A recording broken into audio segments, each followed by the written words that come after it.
Mwaramutse neza abakunzi bacu mwe mudahwema gukurikira amakuru ndetse n'ibiganiro tugenda dutambutsa umunsi ku munsi. Muhawe ikaze rero mu makuru yacu ya none tariki ya 16 Gicurasi 2025. Amakuru twabateguriye naya akurikira, aho tuza guhera kuri iyi nkuru, aho umuvugizi wa RIB Dr Murangira Thierry yavuze ko barambiwe amatiku ya Muramira Regis ndetse na Sam Karenzi birirwamo. Aba ni abanyamakuru ba siporo. Uraza rero kugenda usobanukirwa ibyo RIB yatangaje kuri aba bagabo bose bakora amakuru ajyanye na siporo. Nituva kuri iyo nkuru turaza gukomereza kuri iyi, aho Beneri igiye gutangira kugura zahabu. Ese ni ukubera iki banki nkuru y'u Rwanda ariyo Beneri igiye kugura zahabu? Ibyo rero byose uraje ubisobanukirwe.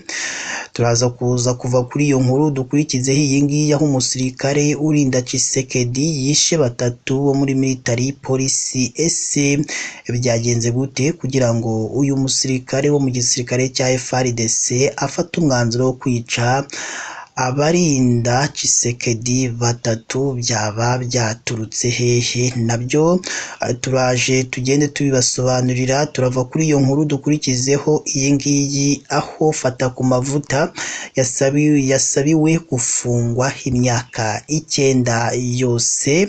Uraza kugenda usobanukirwa. Turaza kuva kuri iyo nkuru dukurikizeho iyi ngiyi yo mu karere ka Rutsiro, aho umusore yishe se afatirwa i Nyabugogo agerageza gutoroka. Ese aya makimbirane yaturutse he kugira ngo umusore afate umwanzuro wo kwica se umubyara? Ibyo rero byose ibyo tuje kugenda tubasobanurira mu makuru yacu ya none. Mbere na mbere rero yuko dutangira n'amakuru yacu, nuko mwabanza mukareba munsi y'aya makuru murabona ijambo subscribe cyangwa sabone, mukandeho n'akazogera kaza nako nimugasige nako mugakandeho. Icyo gihe muzamushimangiye yuko mugiye kujya muba aba mbere mu kubona amakuru ndetse n'ibiganiro tugenda dutambutsa. Ikindi kandi mujye muduha ibitekerezo byanyu, haba ari igishima ibyo dukora, haba ari ikitugira inama ibyo tugomba guhinduramo mu makuru tugenda tubagezaho umunsi ku munsi. Reka rero dutangire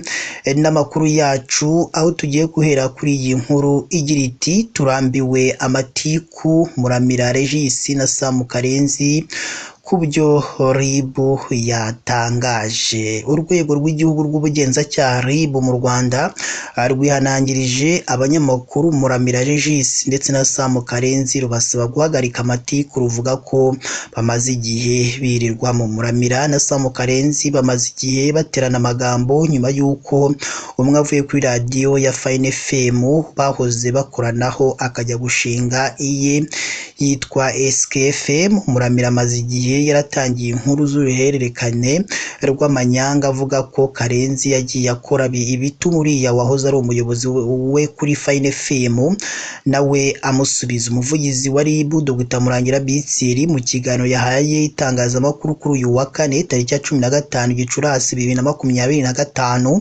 yavuze ko amatiku ya Muramira na Sam Karenzi ari ku murongo wo kubagusha mu byaha, abasaba kuyahagarika. Ati Muramira Regis, Sam Karenzi, mubabwire muti turarambiwe pe, abantu bararambiwe kumva ibintu barimo, murekeraho, abantu barambiwe amatiku mwirirwamo. Impamvu tubivuga bari gusatira umurongo wo kujya gukora ibyaha.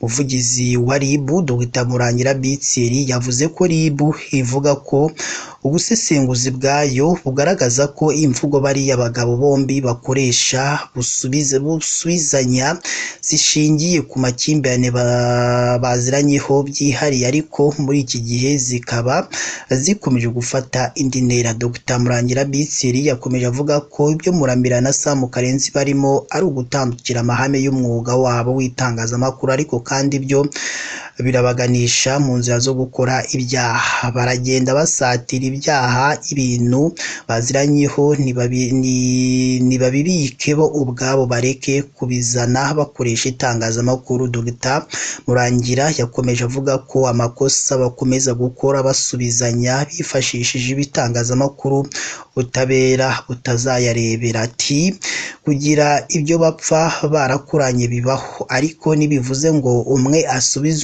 undi uteguza igice cya kabiri. Usanga ari ibintu tutagakwiriye kubona mu bantu nka bariya, biragayitse. Bakeka ko ari ukwidagadura, ariko naho ukuboko k'ubutabera kugerayo bibihiriza abantu. Yunzemo ati ikibabaje ubona ko buri umwe aba afite abamushyigikiye, bikaganisha mu murongo wo gukimbiranya abantu bararambiwe kandi bamaze no kubihaga. Gushyamirana nka kuriya iyo bidakumiriwe birangira bibaye ibyaha, ni ibintu RIB itazihanganira. Reka rero tuve kuri iyo nkuru y'abo bagabo babiri aribo Muramira Regis ndetse na Sam Karenzi, dukomereze kuri iyi nkuru aho BNL igiye gutangira kugura zahabu. Banki Nkuru y'u Rwanda yatangaje ko guhera mu mwaka w'ingengo y'imari uzatangira muri Nyakanga 2025 izagura zahabu ku mutungo wakwifashishwa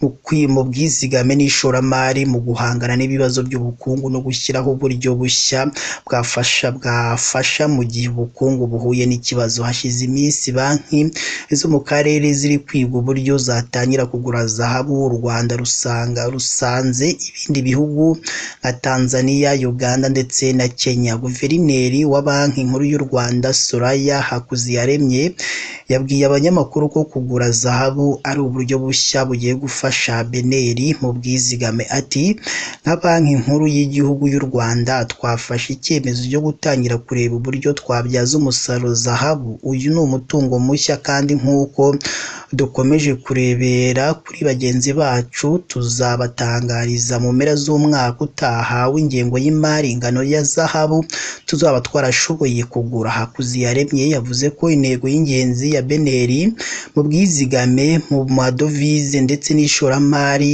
ari uguharanira ko amafaranga aboneka n'ishoramari rigakorwa, hakabaho umutungo ufite agaciro kagaragara kandi hakaboneka n'inyungu. Urebye kuri zahabu uyu munsi ibyo irabyujuje, rero ibyo dushingiraho uyu munsi bitanga icyizere.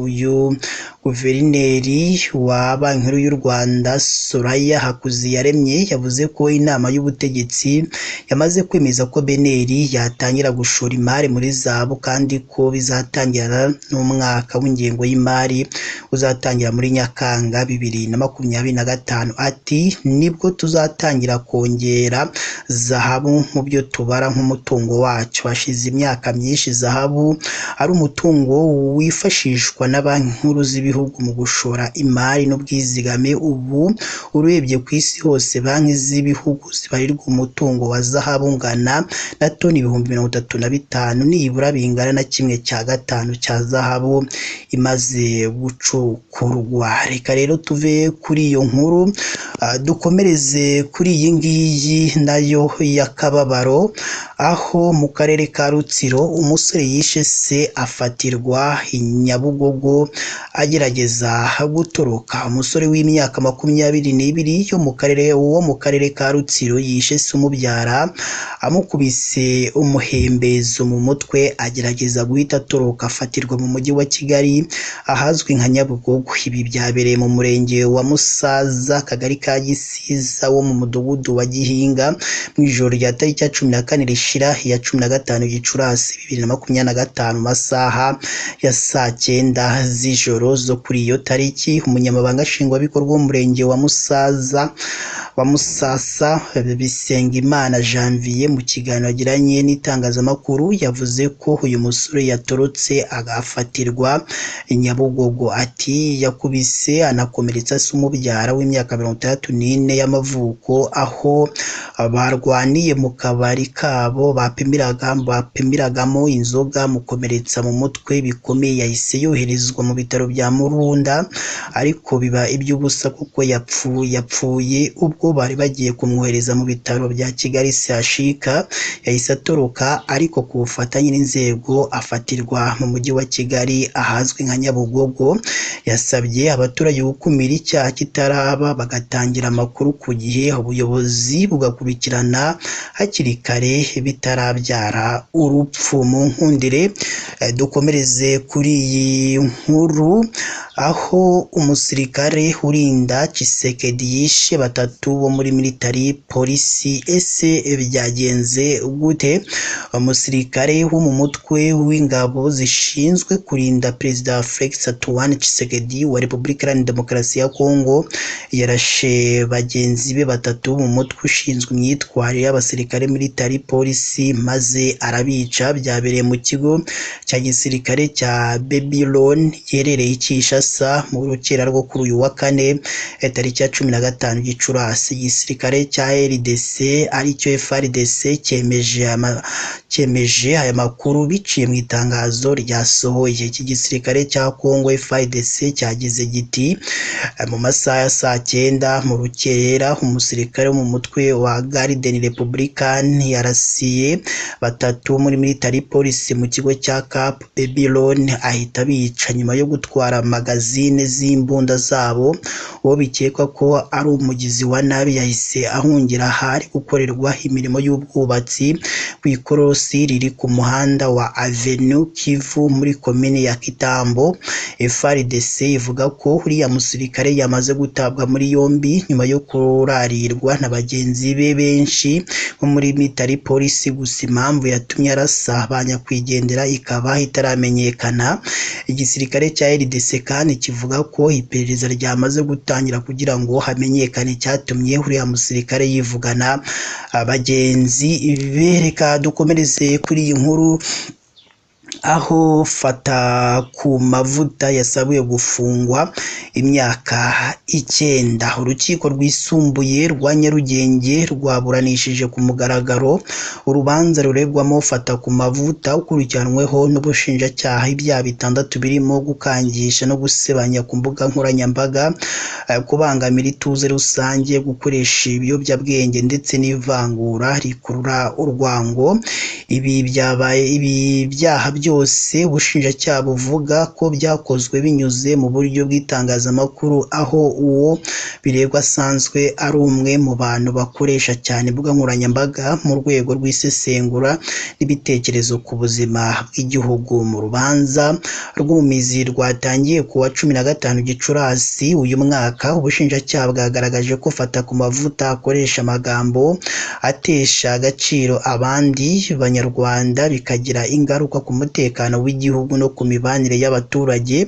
Bwasabye ko afungwa imyaka 9 kubera uburemere bw'ibyaha aregwa. Fatakumavuta yakanye ibyaha aregwa, avuga ko ibyo yakoze ari ubusesenguzi ashingiye ku bwisanzure bwo gutanga ibitekerezo ndetse ko umwuga akora w'itangazamakuru ubimwemerera. Yagaragaje ko nta bushake yari afite bwo kubangamira ituze rusange cyangwa gukangisha abantu ku giti cyabo. Yongeye ko atigeze akoresha ibiyobyabwenge nk'uko abishinjwa. Asaba ko ubutabera bwamwumva hashingiwe kuri no ku mategeko. Urukiko rwumvise impande zombi ruvuga ko rugiye gusuzuma dosiye mu buryo burambuye mbere yo gufata icyemezo cya nyuma. Umwanzuro w'urukiko uteganyijwe ku wa 6 Kamena 2025. Aha rero niho dusoreje amakuru twari twabateguriye. Mukomeze mugire ibihe byiza kandi Imana ijye ikomeza ibane namwe.